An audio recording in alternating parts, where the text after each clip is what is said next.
ሰላም ጤና ይስጥልን ክቡራን አድማጭ ተመልካቾቻችን በዚህ የዜናና የመረጃ ጊዜ ዶናልድ ትራምፕ በቀጥታ ከአሜሪካ ለኢትዮጵያ ሕዝብና ለጠቅላይ ሚኒስትር ዶክተር አብይ አህመድ ሰበር የቪዲዮ መልእክት አስተላልፈዋል።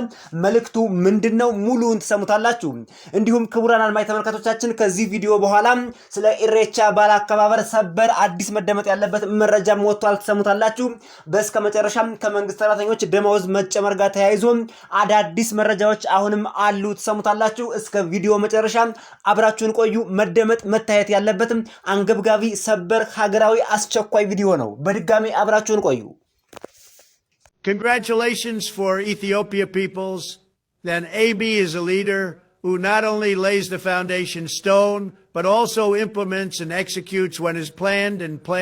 We have great confidence in him as a leader who completes major projects and turns them into goals. He has done a commendable job by accelerating the work started in the small and micro sectors and ensuring the benefit of citizens in all sectors and working diligently. The Ethiopian government, led by Dr. Abiy, is doing an amazing job by designing various strategies to achieve better growth in the smokeless industry. He is a leader who is building a clean and beautiful country. Minister Abiy is a determined Ethiopian leader who does not compromise on the national interest of Ethiopia. Abiy Ahmed is a leader who has been able to revive the name of Ethiopianism and unite citizens around the unity of Ethiopia. Abiy Ahmed, the reformist government he leads, has created more than 40 political parties by expanding the country's political landscape. He is a bright leader who has done concrete work to change the lives of the people for the better by using Ethiopia's natural resources for park development. Prime Minister Abiy knows Ethiopia and Ethiopians. Therefore, he leads the country by taking steps to solve problems based on concrete problems. He has designed a 5-year plan to ensure economic growth and shared prosperity,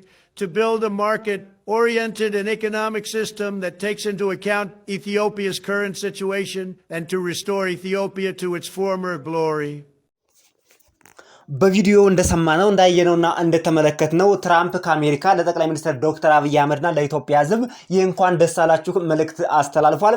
መልእክቱም እንግዲህ በተለይ ጠቅላይ ሚኒስትር ዶክተር አብይ አህመድ በትናንትናው ዕለት በሶማሌ ክልል ያስጀመሯቸውን 4 ታላላቅ ሜጋ ፕሮጀክቶች አስመልክቶ ነው።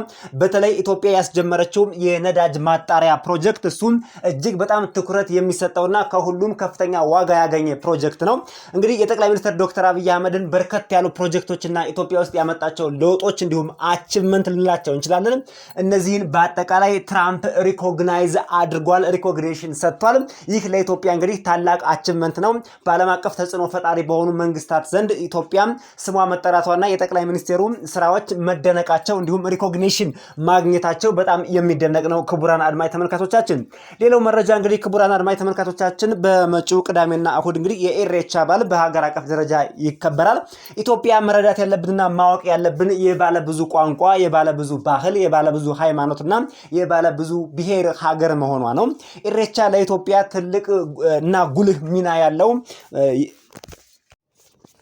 ሌላው መረጃ ክቡራን አድማጭ ተመልካቾቻችን መንግስት ቃል በገባው መሰረት ለመንግስት ሰራተኞች የተደረገውን የደመወዝ ጭማሪ በተባለው ጊዜና ሰዓት እንዲሁም ዕለትም ወቅቱን ጠብቆ አንድም ሳያዛንፍ በትናንትናው ዕለት ሙሉ ሰርኩላር ደብዳቤውን የደመወዝ ጭማሪውን እርከን የያዘ ሰንጠረዥ ጭምርና አፈጻጸሙንም እንዲሁ በማካተት ለሁሉም ሴክተር መስሪያ ቤቶች ይፋ አድርጓል።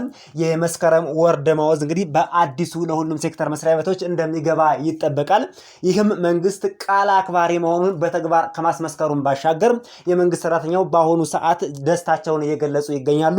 ምንም እንኳን የተደረገው ጭማሪ አሁን ያለውን የኑሮ ሁኔታ ለመቋቋም በቂ ነው መባል ባያስችልም ለጊዜው ግን ለመንግስት ሰራተኛ ለችግራቸውን ከመቅረፍ አንፃር ትልቅ ፎታ የሚሰጥ እንደሆነ በርካቶች አምነውበታል። መንግስትም ያደረገው የደመወዝ ጭማሪ ኢትዮጵያ ውስጥ ከተሰሩ ትላልቅ ፕሮጀክቶች የማይተናነስ ኮሚትመንት ነው ሲሉ በርካቶችም ገልጸዋል። 130 ሚሊዮን ህዝብን ለማገልገል የመንግስት ሰራተኞችን ቅድሚያ ማብቃትና እንዲሁም በኑሯቸው የተሻለ ደረጃ ላይ እንዲሆኑ ማድረግ ትልቅ ስትራቴጂ ነው ሲሉም በርካቶች ገልጸውታል። መንግስት ሰራተኞች ላይ ኢንቨስት ማድረግ 130 ሚሊዮን ህዝብን ኢንዳይሬክትሊ እንደማገልገል ይቆጠራል ስለተባለ መንግስት የወሰደው ኮሚትመንት በእጅጉ የሚበረታታ ብቻም ሳይሆን ቃሉን ጠብቆ መገኘቱን ቃል በተግባር ብለው ጠቅላይ ሚኒስትር ዶክተር አብይ አህመድ የተናገሩትን መላው የኢትዮጵያ ህዝብ ቃል አክባሪ መሆናቸውን ተመልክቷል ነው የተባለው። ክቡራን አድማጭ ተመልካቾቻችን በሌላ መረጃ ክቡራን አድማጭ ተመልካቾቻችን ስለ ኢሬቻ መደመጥ ያለበት ሰበር አዲስ መረጃ ወጥቷል። እንግዲህ በመጪው ቅዳሜና እሁድ እንደሚታወቀው የኢሬቻ በዓል በሀገር አቀፍ ደረጃ ሞቅ ደመቅ ባለመልኩ ይከበራል። ኢትዮጵያ የባለ ብዙ ቋንቋ፣ የባለ ብዙ ብሔር፣ የባለ ብዙ እምነት፣ ሃይማኖት፣ ወግ ልማድ ባለቤት መሆኗንም ኢሬቻ አንዱ ማሳያ ነው ተብሏል። የኢሬቻ በዓል ሞቅ ደመቅ ብሎ በሀገር አቀፍ ደረጃ መከበሩ የእምነቱና የባህሉ ተከታዮችን ከማስደሰቱን ባሻገር በሀገር አቀፍ ደረጃ ለቱሪስት መስህብነት በማገልገልም የኢኮኖሚ ፋይዳው ከፍ ያለ ነው ተብሏል። ይሁን እንጂ ከዚሁ ጋር ተያይዞ በእምነቱና በባህሉ ተከታዮች ዘንድ በተለይ በኦሮሞዎች ዘንድ የተነሳው ጥያቄ ኢሬቻ በሀገር አቀፍ ደረጃ ካሌንደር ወጥቶለት በካሌንደር የታቀፈ በዓል እንዲሆን በኦሮሞዎች ብቻ ዘንድም ሳይሆን በሀገር አቀፍ ደረጃ በሁሉም ክልሎች እንዲከበር የሚል ጥሪ ነው የተላለፈው። ይህን አስመልክቶ እንግዲህ ያላችሁን ሐሳብ አስተያየት ኮሜንት ላይ እንድጽፉልን እንጠይቃለን። በእኛ በኩል እንግዲህ ኢሬቻ በሀገር አቀፍ ደረጃ ቢከበርና በሁሉም ብሔሮችና ክልሎች ቢከበር መልካም ነው የሚል እንደ ሚዲያችን ሐሳብ አስተያየት አለን። እናንተስ ምን ትላላችሁ? ሐሳብ አስተያየታችሁስ ምንድነው? ሐሳብ አስተያየታችሁን ጻፉልን። በዚሁ ተሰናበትን። መልካም ጊዜ። በሌላ ቪዲዮና መረጃ እንገናኛለን። ሌላው መረጃ ክቡራን አድማጭ ተመልካቾቻችን ወደ ዓለም ዜና የሚወስደን ሲሆን የእስራኤልና የፍልስጤምን ጉዳይ በቀዳሚነት እናገኛለን። ከእስራኤልና ከፍልስጤም ጉዳይ ጋር ተያይዞም የወጣ ሰበር መረጃ አለ። የእስራኤልና የፍልስጤም ጉዳይ ዓለምን ከማነጋገሩን ባሻገር ኢትዮጵያ ውስጥም ትልቅ አጀንዳና መከራከሪያ ነጥብ ሆኖ ቀጥሏል። የእስራኤልና የፍልስጤም ጉዳይ ለአንዴና ለመጨረሻ እንዲፈታ በእስራኤልና በፍልስጤም መካከልም ምንም አይነት ጥይት እንዳይተኮስ የሚያደርግ ስምምነት ሰሞኑን ብቅ እያሉ ይገኛሉ።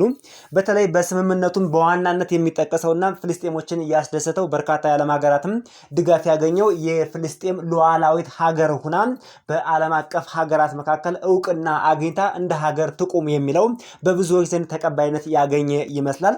እንግዲህ ፍልስጤም እንደ ሀገር ስትቆም ኢየሩሳሌምን ዋና መቀመጫ ከተማ አድርጋ ትወስዳለች ወይም ከእስራኤል ኢየሩሳሌምን ትወስዳለች የሚል በርካቶች ሀሳብ እያነሱበት ይገኛሉ። በዚህ ዙሪያም እንግዲህ እስራኤል ትስማማለች አትስማማም የሚለውን መመልከትም እንችላለን። እንዲሁም ለሐማስ የቀረበለት የተለያዩ አቋም መግለጫዎችም ከአሜሪካ የተነሱለት ሐማስ ሙሉ በሙሉ ትጥቁን እንዲፈታና በፍልስጤም ላይ ምንም አይነት ፖለቲካልም ሆነ ወታደራዊ እንቅስቃሴ ሚናም እንዳይኖረው የሚልም ሐሳብ ከአሜሪካ ቀርቧል።